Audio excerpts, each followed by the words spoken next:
اذ قال الله کله چوي الله تعالی یا عیسی ابن مریم عیسی زوی د مریم انت قلت للناس آیا تا ویلی خلقتا اتخذونی چې ما جوړ کای و امی او زما مور الہین خدایان دو خدایان من دون الله بيد الله نه.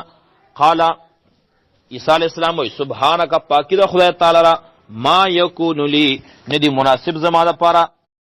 ان اقول چې زوام ما لیس لی بحق دا سے خبره چې هغه نوی زما د پاره مناسب چې ندی زما د پاره حق. ان كنت قلت کچری ما ویلی وی فقد علمتا نت په پويږي نت په خبره تعلم ته پويږي ما پاس باندې فی نفس چې زما پزړه کړي ولا عالم او زنه پويږي ما پاس باندې فی نفس چې استاپو چې استاپو زړه کړي استاپو خبر زنه پويږي انک انت علام الغیوب یقینا ته پويږي په پټو خبر باندې. ما قلت لهم ما دوی تنی دی ویلی الا ما مگر اغس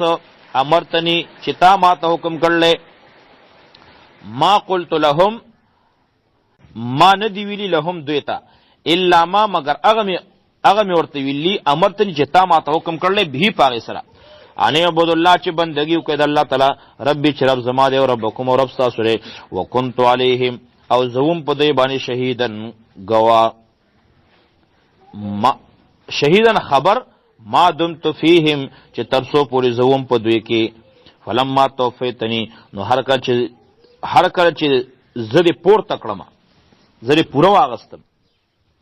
فلما توفیتنی هر کله چې پورا واغستم تا زو كنت انت الرقیبا نو تو خاص ساتون کې علیهم په دوی باندې كنت انت الرقیب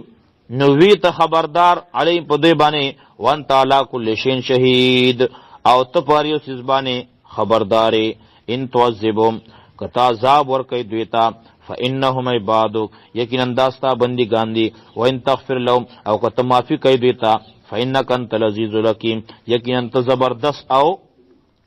حکمت والا ذات. قال الله او الله تعالی هذا یوم دا روز دا یوم ینفع الصادقین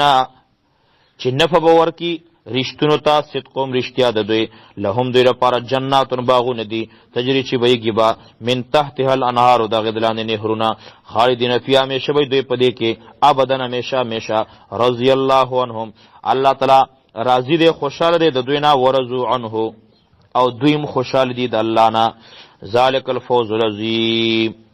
دا لویه کامیابی ده. لله حاز الله تعالی پر ملک السماوات بادشاہی د اسمانونو ولا دیو د زمکه و ما د اغصفیه نه چپدی کړي او هو علی کل شیء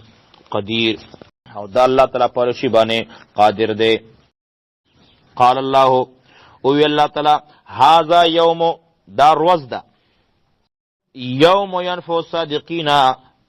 چې نفع باور کی رشتونو تا صدقوم رشتیا د دوی لهم دوی لپاره جناتون باغونه دي تجری چې بهیږي با من تحتها الانهار د غدلان نهرونه خالدین فیها همیشه به دوی په دې کې ابدا همیشه رضی الله عنهم الله تعالی راضی دی خوشاله دی د دوی نه ورضوا عنه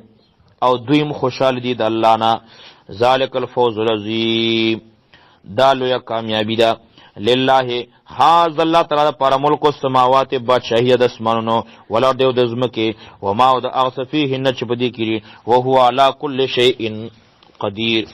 او دا الله تعالی پر شی باندې قادر دی.